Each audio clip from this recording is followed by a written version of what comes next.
ಜೊತೆಗೆ ಇನ್ನೊಬ್ಬ ನಮ್ಮ ಪ್ರತಿನಿಧಿ ನಮ್ಮೊಂದಿಗೆ ನೇರ ಸಂಪರ್ಕದಲ್ಲಿದ್ದಾರೆ. ಅವ್ರ ಜೊತೆ ಮಾತಾಡ್ತೀನಿ. ರವಿ ಮುಖಿ ಅವ್ರ ಜೊತೆಗೆ ಸರ್ಕಾರದ ನಿರ್ಧಾರಕ್ಕೆ ರೈತರಲ್ಲಿ ಸಂಭ್ರಮಾಚರಣೆ, ಒಂದು ಕಡೆಗೆ ಸಂಭ್ರಮಾಚರಣೆ, ಇನ್ನೊಂದು ಕಡೆಗೆ ಅಸಮಾಧಾನ.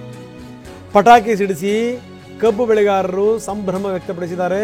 ಇದೇ ಗುರ್ಲಾಪುರದಲ್ಲಿ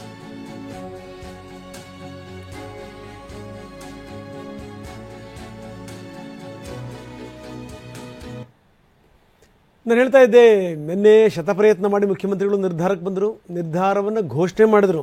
ಅದು ಯಾರಿಗೆ ಇಷ್ಟ ಇತ್ತೋ ಯಾರಿಗೆ ಕಷ್ಟ ಇತ್ತೋ ಪ್ರಶ್ನೆ ಬೇರೆ, ಆದರೆ ಘೋಷಣೆ ಮಾಡಿಬಿಟ್ರು. ಮಾಡಾದ ಮೇಲೆ ರೈತರಿಗೆ ಇದೊಂದು ಸಮಾಧಾನ ಅಂತ ಅನಿಸಿದೆ. ಎಲ್ಲ ಕಡೆಗೆ ರೈತರು ಸಂಭ್ರಮಾಚರಣೆ ಮಾಡಿದ್ದಾರೆ. ಸರ್ಕಾರದ ನಿರ್ಧಾರ ಸ್ವಾಗತಿಸಿದ ರೈತರು. ಸಚಿವರು ಸ್ಥಳಕ್ಕೆ ಬಂದ ಬಳಿಕ ಧರಣಿ ಅಂತ್ಯಗೊಳಿಸುವ ನಿರ್ಧಾರ. 1 ಟನ್ ಕಬ್ಬಿಗೆ 3,300 ರೂಪಾಯಿ ನೀಡಬೇಕೆಂದು ಪ್ರತಿಭಟನೆ ಕಿಡಿ ಹೊತ್ತಿದ್ದೆ ಬೆಳಗಾವಿ ಜಿಲ್ಲೆ ಮೂಡಲಗಿ ತಾಲೂಕಿನ ಗುರ್ಲಾಪುರದಲ್ಲಿ. ಧರಣಿ ನಿರತ ರೈತರು ನಿನ್ನೆ ರಾತ್ರಿ ಸರ್ಕಾರದ ನಿರ್ಧಾರಕ್ಕೆ ಸ್ವಾಗತಿಸಿ ಸಿಹಿ ಹಂಚಿ ಸಂಭ್ರಮಿಸಿದರು. ಪಟಾಕಿ ಸಿಡಿಸಿ ಪರಸ್ಪರ ಬಣ್ಣ ಎರಚಿಕೊಂಡು ಕುಣಿದು ಕುಪ್ಪಳಿಸಿದರು. ಹೋರಾಟದ ನೇತೃತ್ವ ವಹಿಸಿದ್ದ ರೈತ ಮುಖಂಡ ಶಶಿಕಾಂತ್ ಪಡಸಲ್ಗಿ ಮಾತನಾಡಿ, ಸರ್ಕಾರದ ನಿರ್ಧಾರವೂ ಖುಷಿ ತಂದಿದೆ.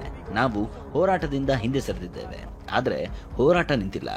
1 ಪೈಸೆ ಹಣವೂ ಕಡಿತವಾಗದೆ 3,300 ರೂಪಾಯಿ ಹಣವು ರೈತನ ಖಾತೆಗೆ ಜಮಾ ಆಗಬೇಕು.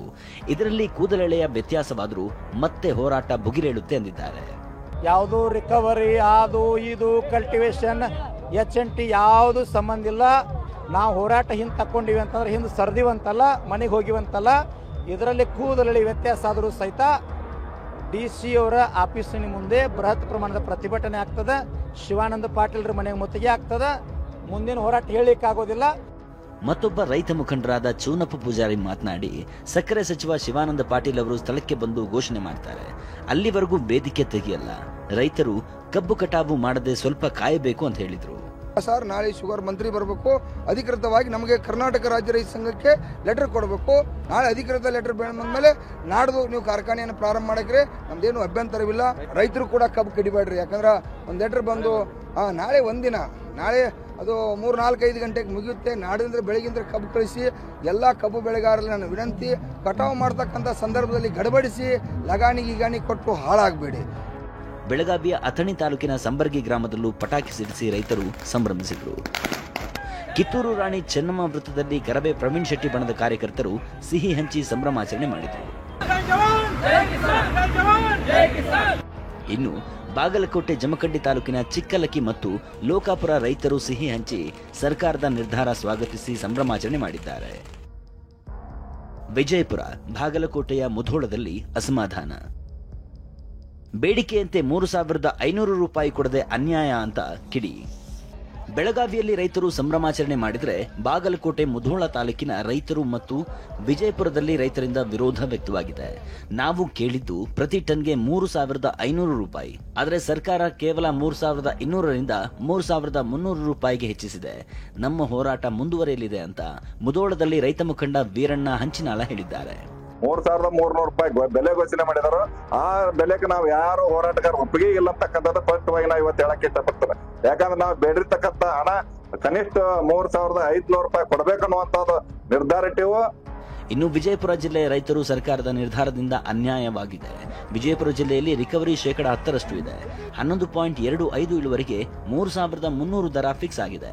10% ಇಳುವರಿಗೆ ದರ ಎಷ್ಟೆಂದು ನಿಗದಿ ಆಗಿಲ್ಲ ಅಂತ ಕಿಡಿಗಾರಿದ್ರು.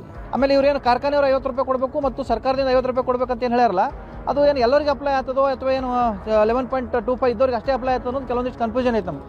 ಆದಷ್ಟು ಬೇಗನೆ ಅದಕ್ಕೆ ಸಂಬಂಧಪಟ್ಟಂತೆ ಅಧಿಕೃತ ದಾಖಲಾತಿಯೊಂದಿಗೆ ಅಂದರೆ ಸರ್ಕಾರದ ಆದೇಶ ಪ್ರತಿಯನ್ನು ನಮ್ಮ ಸಂಬಂಧಪಟ್ಟಂತ ಜಿಲ್ಲಾ ಉಸ್ತುವಾರಿ ಸಚಿವರು ತಂದು ನಮಗೆ ನಾವು ಕೊಟ್ಟರಪ್ಪ ಅಂತಂದ್ರೆ ನಾವು ಹೋರಾಟ ಹಿಂಪಡಿತೀವಿ. ಒಟ್ಟಾರೆ ಸರ್ಕಾರ ರೈತರ ಪಟ್ಟಿಗೆ ಮಣಿದು ಪ್ರತಿ ಟನ್ ಕಬ್ಬಿಗೆ 100 ರೂಪಾಯಿ ಹೆಚ್ಚಿಸಿದೆ. ಆದರೆ ಇದಕ್ಕೆ ರೈತರಲ್ಲೇ ಪರ ವಿರೋಧ ವ್ಯಕ್ತವಾಗಿದೆ. Bureau report, TV9. ಒಂದು ಕಡೆಗೆ ಸಂತಸ, ಇನ್ನೊಂದು ಕಡೆಗೆ ಅಸಮಾಧಾನ. ಯಾಕಂದರೆ ಬಾಗಲಕೋಟೆ ರೈತರಿಗೂ ಕೂಡ ಅಸಮಾಧಾನ ಇದೆ. ಅವರು ಇದನ್ನು ವಿರೋಧಿಸಿದ್ದಾರೆ. ಒಂದಷ್ಟು ಗೊಂದಲ ಇದೆ ಅವರಿಗೆ. ಕೆಲವೊಂದು ಕಡೆ ಸಂಭ್ರಮಾಚರಣೆ ಆಗಿದೆ, ಕೆಲವೊಂದು ಕಡೆಗೆ ವಿರೋಧ ಕೂಡ ವ್ಯಕ್ತವಾಗಿದೆ. 3,300 ರೂಪಾಯಿ ಬೆಲೆ ಅಂತೀರಿ, ಅದರಲ್ಲಿ ಏನೇನಿದೆಯೋ. ಈ ಪಕ್ಕದಲ್ಲೇ ಲೋಕಾಪುರ ಪಟ್ಟಣ, ಈ ಚಿಕ್ಕಲಿಕ್ಕಿ, ಅಲ್ಲೆಲ್ಲ ಸಂಭ್ರಮಾಚರಣೆ. ಆದರೆ ಮುಧೋಳ ರೈತರು ಅವರಿಗೆ ಸಮಾಧಾನ ಇಲ್ಲ. 3,300 ರೂಪಾಯಿ ಅನ್ನೋದನ್ನು ನಾವು ಒಪ್ಪಲ್ಲ. ನಾಳೆ ಏನಾದರೂ ಗೊಂದಲ ಮಾಡುವಂಥದ್ದು ಗ್ಯಾರಂಟಿ ಇವರು.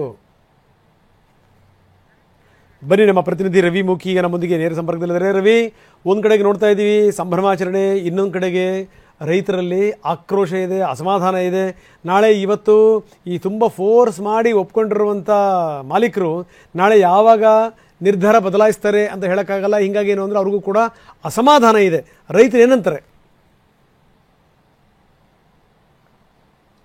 ಹೌದು ರಂಗನಾಥ್, ಪ್ರಮುಖವಾಗಿ ಹೇಳಬೇಕಂದ್ರೆ ಉತ್ತರ ಕರ್ನಾಟಕ ಭಾಗದಲ್ಲಿ ಬೆಳಗಾವಿಯನ್ನ ಬಿಟ್ಟರೆ ನಂತರದ 2ನೇ ಸ್ಥಾನದಲ್ಲಿ ಅತಿ ಹೆಚ್ಚು ಸಕ್ಕರೆ ಕಾರ್ಖಾನೆಗಳನ್ನು ಹೊಂದಿರುವಂತಹ ಜಿಲ್ಲೆ ಅಂದ್ರೆ ಅದು ಬಾಗಲಕೋಟೆ ಜಿಲ್ಲೆ. ಬಹುತೇಕ ಸುಮಾರು ಒಂದು 13ರಿಂದ 14 ಸಕ್ಕರೆ ಕಾರ್ಖಾನೆಗಳಿರುವಂತದ್ದು. ಪ್ರತಿ ವರ್ಷವೂ ಕೂಡ ಕಬ್ಬಿನ ಬಿಲ್ ಏನು ಬಾಕಿ ಪಾವತಿ ವಿಚಾರಕ್ಕೆ ಸಂಬಂಧಪಟ್ಟಂತೆ ಎಲ್ಲವನ್ನು ಕೂಡ ಹೋರಾಟ ಮಾಡಿನೇ ಪಡೆದುಕೊಳ್ಳಬೇಕಾದಂತಹ ಪರಿಸ್ಥಿತಿ ಬಾಗಲಕೋಟೆ ಜಿಲ್ಲೆಯ ರೈತರಿಗೆ ಬಂದಿರುವಂತದ್ದು. ಅದರಲ್ಲೂ ಕಳೆದ ಸುಮಾರು 3-4 ದಿನಗಳಿಂದ ಇವರು ಕೂಡ ಬಾಗಲಕೋಟೆ ಜಿಲ್ಲಾದ್ಯಂತ ಪ್ರತಿಭಟನೆ ಮಾಡ್ತಾ ಇದ್ರು. ನಿನ್ನೆ ಪ್ರತಿಭಟನೆ ಕಾವು ತುಂಬಾನೇ ಹೆಚ್ಚಾಗಿರುವಂತದ್ದು. ಅದರಲ್ಲೂ ಪ್ರಮುಖವಾಗಿ ಏನು ಸಿಎಂ ಅವರು ನಿನ್ನೆ ಕೈಗೊಂಡಿರುವಂತಹ ನಿರ್ಧಾರ 3,300 ರೂಪಾಯಿ ಏನು ಒಂದು ಟನ್ಗೆ ಬೆಲೆಯನ್ನ ಘೋಷಣೆ ಮಾಡಿದ್ದಾರೆ. ಆ ಒಂದು ಬೆಲೆಯ ವಿಚಾರಕ್ಕೆ ಸಂಬಂಧಪಟ್ಟಂತೆ ನೋಡೋದಾದ್ರೆ ನಾವು ಬಾಗಲಕೋಟೆ ಜಿಲ್ಲೆಯಲ್ಲಿ ರೈತರಲ್ಲೇನೆ ಕೆಲವೊಂದಿಷ್ಟು ದ್ವಂದ್ವ ನಿಲುವು ವ್ಯಕ್ತವಾಗಿರುವಂತದ್ದು. ಯಾಕಂದ್ರೆ ಒಂದು ಕಡೆ ಬಾಗಲಕೋಟೆ ಜಿಲ್ಲೆ ಮುಧೋಳ ತಾಲೂಕಿನ ಲೋಕಾಪುರ ಪಟ್ಟಣದಲ್ಲಿ ರೈತರು ಈ ಒಂದು ಸುದ್ದಿಯನ್ನು ಕೇಳಿ ಸಂಭ್ರಮಾಚರಣೆ ಮಾಡ್ತಾರೆ, ಪಟಾಕಿ ಸಿಡಿಸಿ ಹರ್ಷವನ್ನು ವ್ಯಕ್ತಪಡಿಸ್ತಾ ಇದ್ದಾರೆ. ನಮಗೆ ಸರ್ಕಾರ ಒಳ್ಳೆ ನಿರ್ಧಾರ ಘೋಷಣೆ ಮಾಡಿದೆ ಅಂತಂದು ಖುಷಿಯನ್ನು ವ್ಯಕ್ತಪಡಿಸ್ತಾ ಇದ್ದಾರೆ.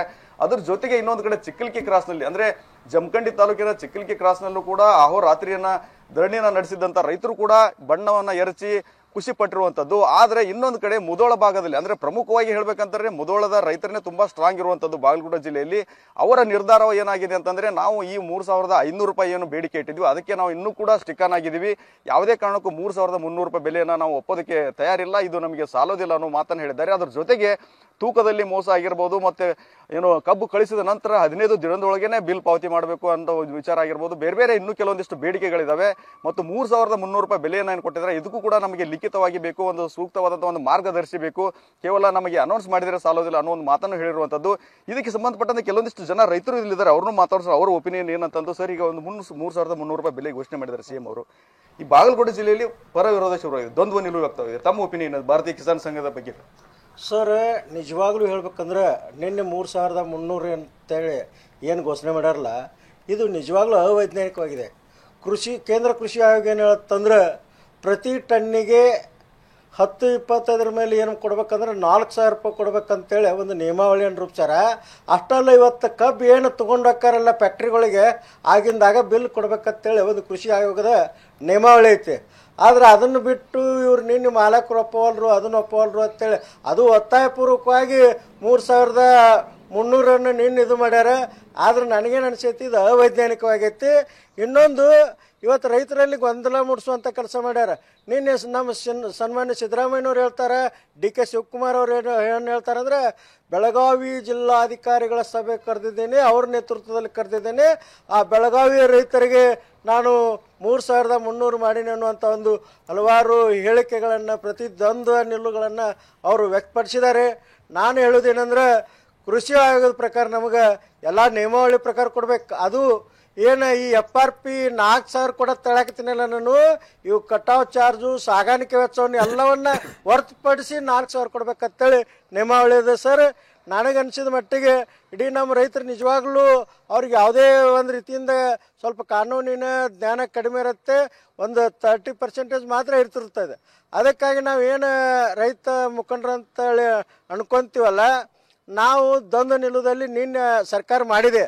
ಅದಕ್ಕೆ ನಾನು ಹೇಳೋದೇನೆಂದರೆ ನಮ್ಮ ಭಾರತೀಯ ಕಿಸಾನ್ ಸಂಘ ಕೃಷಿ ಆಯೋಗದ ಒಂದು ನಿಯಮಾವಳಿ ಪ್ರಕಾರ ಈ ಸಾಗಾಣಿಕೆ ವೆಚ್ಚವನ್ನು ಬಿಟ್ಟು ಕೊಡ್ಬೇಕಂತ ಹೇಳ್ತೀನಿ. ನಮಸ್ಕಾರ ಸರ್. ಇದಿಷ್ಟು ಇಲ್ಲಿನ ರೈತರ ಮಾತು. ಯಾಕಂದ್ರೆ ಇಲ್ಲಿ ಒಂದು ಕಡೆ ಈಗಾಗಲೇ ಹುನಗುಂದ ಇಳಕಲ್ ಭಾಗದಲ್ಲಿ ರೈತರು ಪ್ರತಿಭಟನೆಯನ್ನ ಕೈ ಬಿಟ್ಟಿದ್ದಾರೆ. ಮುಧೋಳ ಭಾಗದಲ್ಲಿ ಮಾತ್ರ ನಾವು ಅಂದ್ರೆ ಯಾವುದೇ ರೀತಿ ರಸ್ತೆ ಮತ್ತು ರಾಷ್ಟ್ರೀಯ ಹೆದ್ದಾರಿಗಳನ್ನು ತಡೆ ಮಾಡೋದಿಲ್ಲ, ಸರಳವಾಗಿ ಪ್ರತಿಭಟನೆ ಮುಂದುವರಿತೆ. ನಮಗೆ ಲಿಖಿತವಾಗಿ ಮತ್ತು ಸೂಕ್ತವಾಗಿ ನಮಗೆ ಬಂದು ಕನ್ವಿನ್ಸ್ ಮಾಡಿ ನಮಗೆ ಎಲ್ಲ ರೀತಿ ಮನವರಿಕೆ ಮಾಡುವವರೆಗೂ ಕೂಡ ನಾವು ಪ್ರತಿಭಟನೆಯನ್ನು ಮುಂದುವರಿಸ್ತೀವಿ ಅನ್ನೋ ಮಾತನ್ನು ಹೇಳ್ತಾ ಇದ್ದಾರೆ ರಂಗನಾಥ್. ಓಕೆ ರವಿ, ಧನ್ಯವಾದ ತಮ್ಮೆಲ್ಲ ಮಾಹಿತಿಗೆ.